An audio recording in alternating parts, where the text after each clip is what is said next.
A crise alimentar já está se abatendo sobre o mundo. Países só fazem isso quando estão esperando uma guerra. Eu devo armazenar alimentos.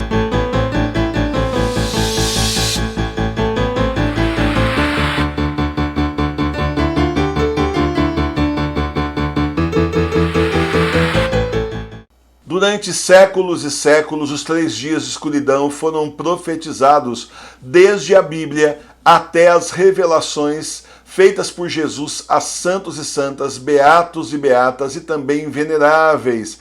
Conheça as principais profecias dos 3 dias de escuridão e como se proteger nesses 3 dias. Esse livro é um dos livros mais importantes que nós já lançamos. Então reserve o seu exemplar, não fique sem o seu. O link está aqui embaixo na descrição do vídeo. Livro das profecias dos 3 dias de escuridão. Está tendo um debate, uma discussão na igreja doméstica a respeito de armazenamento de alimentos.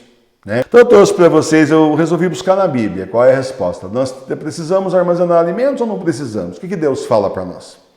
E o Senhor então nos mostrou aqui essa passagem. Eu preciso armazenar alimentos? Então vamos fazer aqui uma primeira proclamação do Gênesis 6. Ora, toda a terra estava corrompida e cheia de iniquidade diante do Senhor. Vendo, pois, Deus que toda a terra estava corrompida, porque toda a carne tinha corrompido o seu caminho sobre a terra, o Senhor disse a Noé: Eu tenho resoluto dar cabo de toda a carne. A terra está cheia das iniquidades que os homens têm nela cometido, e eu os farei perecer com a terra. Faze para ti uma arca de madeira alisada. Farás, pois, também contigo de todas as coisas que se podem comer, e as meterás na arca, para te servirem de sustento a ti e aos animais. Fez, pois, Noé tudo o que Deus lhe havia ordenado. Palavra do Senhor, graças a Deus. Então, meus irmãos e minhas irmãs, a resposta está em Gênesis número 6. Eu devo armazenar alimentos? Sim, você deve armazenar alimentos para o tempo em que você não vai mais poder comprar e nem vender nada, porque você não terá a marca do anticristo, a marca da besta, nem no seu pulso, nem na sua testa. Então, sim, nós devemos procurar armazenar alimentos, sim. E devemos procurar armazenar também sementes que possam ser plantadas. Sementes que não sejam transgênicas. Existe aí uma marca que eu estava pesquisando, até agora eu achei essa, chamada Isla, que não tem uma linha deles que não é semente transgênica. Não estou fazendo propaganda, não estou ganhando nada para isso, estou querendo só ajudar, tá certo? E vi também que eles têm sementes que são naturais, tem um outro nome, que são sementes orgânicas. Então procure comprar em primeiro lugar sementes orgânicas, sem adubo químico, que eles oferecem essa possibilidade.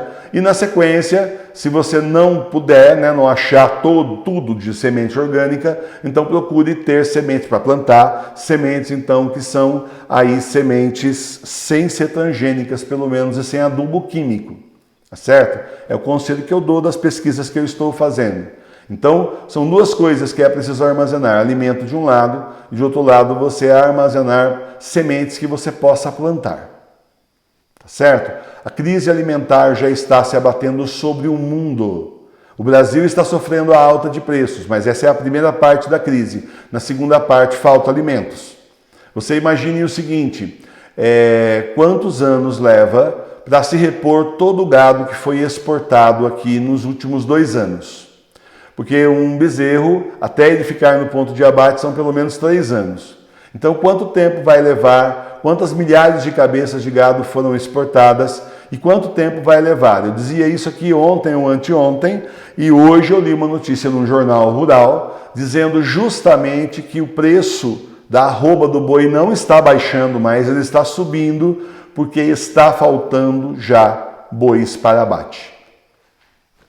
Então, porque a gente está aqui, a gente vive no meio de gente que cria, Então, que tira leite, a gente está vendo, só os rebanhos diminuindo.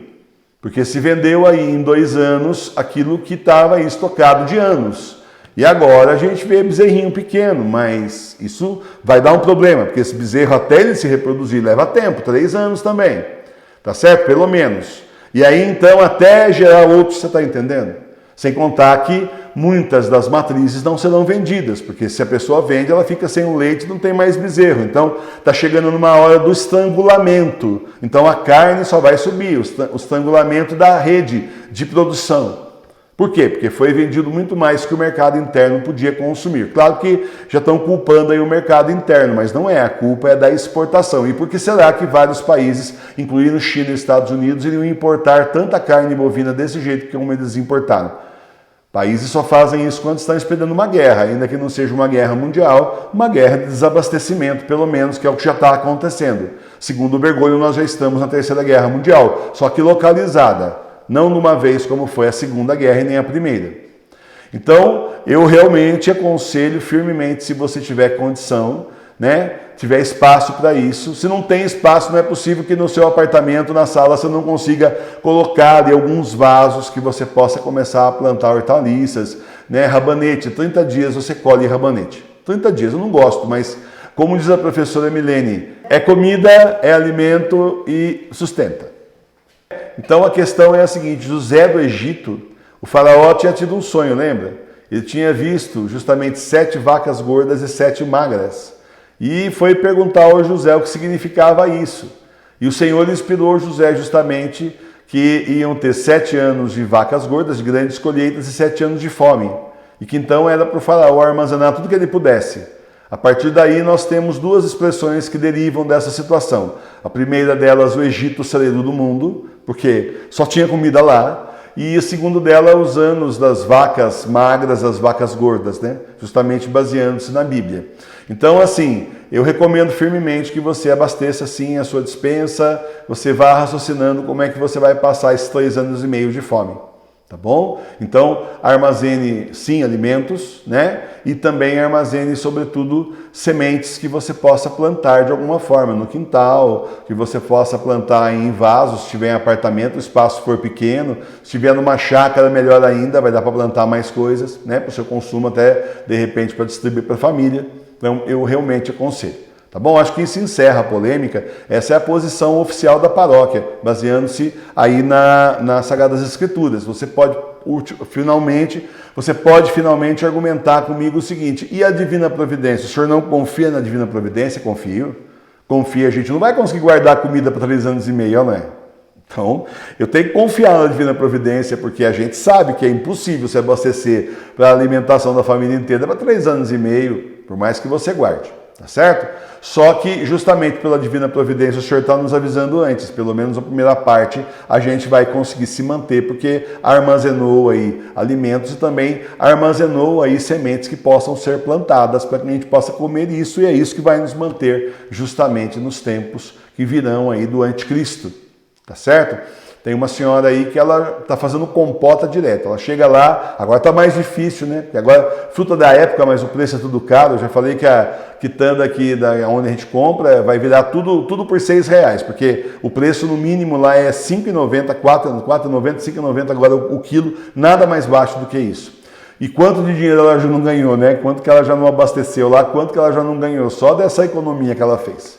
Tá certo? Porque os preços, gente, não vão abaixar, eles só vão subir. Isso é crise mundial que está sendo, claro, fabricada justamente para meter o mundo inteiro na fome, tá? E a gente não consegue alcançar todos os planos do anticristo, mas imagine o pior que você pode pensar que o anticristo vai fazer, multiplique por 10, não é suficiente, multiplique por 1000, é pouco ainda.